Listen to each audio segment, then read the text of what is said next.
தொழிக்கும் 7 பாவங்களை நபிகள் நாயகம் பட்டியலிடும் போது நம்பிக்கை கொண்ட கற்புள்ள பெண்ணின் மீது அவதூறு சொல்லுவது அப்படின்னு சொல்றாங்க. பொதுவாவே ஒரு மனிதர் மீது ஒரு மனிதர் அவதூறு சொல்வது இஸ்லாத்துல தடை செய்யப்பட்டிருக்குங்க. மறுமை நாள்ல நன்மையை எந்த பணமோ காசோ பயனளிக்காத நாள்ல ஒரு மனிதன் மீது அவதூறு சொல்லியிருந்தான்னா அவன் செய்திருந்த நன்மையிலிருந்து அல்லாஹ் பிடுங்கி அவன் மீது வைத்து விடுவான். இல்லாட்டி இவன் தீமையிலிருந்து நன்மையே இல்லாட்டி சின்ன சின்ன தீமை செய்வதில் அவதூறுக்கு உள்ளானவன் அவன் தீமையை பிடுங்கி இந்த அவதூறு சொல்பவன் மீது வைத்து விடுவான். ஆக அவதூறு சொல்வதே பெரும்பாவம்.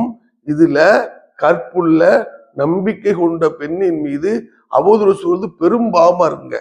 இப்ப நம்ம சாதாரணமா ஒரு பெண்ணின் மீது அவதூறு சொல்லி விடுகிறோம்.